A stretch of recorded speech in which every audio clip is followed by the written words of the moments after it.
become rebellious. So you don't want to come like you're attacking them, because these people, they have it in their chest that they are adults when they are not, and they are not a child, they are not children as well. So you want to understand that, excuse me, you want to understand that dynamics, that oh, they are not like totally a child, they are not totally children, and they are not an adult, so they are just like in between kind of thing.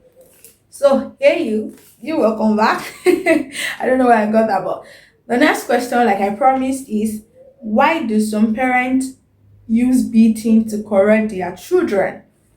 I was the one that answered this question in church, and I remember saying that. So even the scripture recorded that beating can help a child to know. I believe for every offense there is a measure of punishment. Now let's bring it to the law of the land.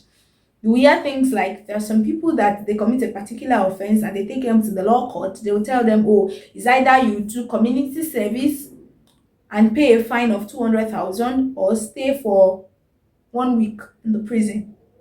Or you hear something like, oh, they gave the person 4 years imprisonment with hard labor. And there are some people that their offense deserve life imprisonment. And there are some people they don't even give them life imprisonment. They tell them is death by hanging. So different offenses requires different measure of punishment. That comes to the parenting style to human being. I strongly believe that different offenses too requires different measure of punishment. So there are some things that a child will do. The measure of punishment will give that child is go and kneel down there, raise up your hand. There are some that you need to beat that child so that the next time they do it, they will remember, oh, my mom beat me this time. So that's it. I cannot do this thing again. Because of course we are not goats.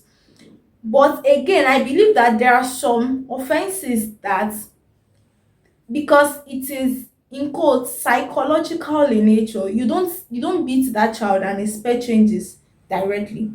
There are some things that you sit them down and talk to them, because if you apply a very wrong measure of punishment to that particular offense, they become rebellious.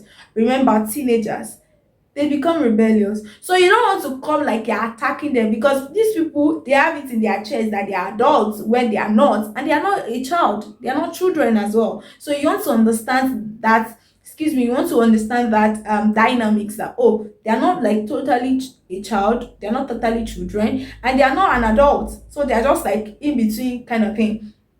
So you want to be sure that you don't want to get them to be rebellious.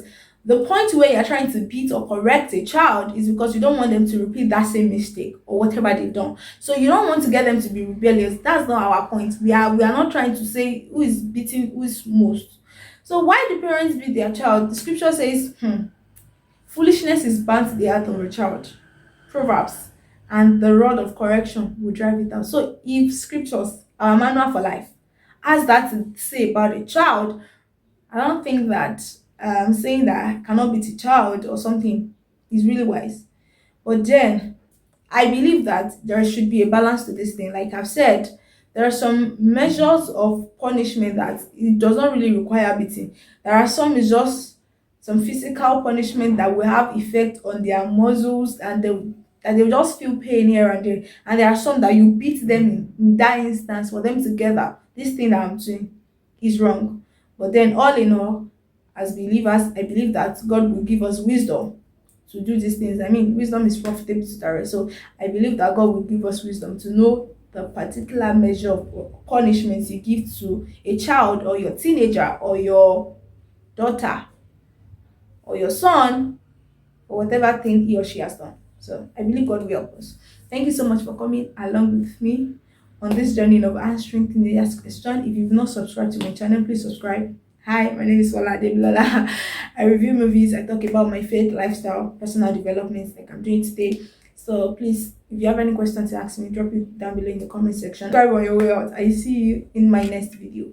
I will see you in my next video. Till then, stay safe and God bless you.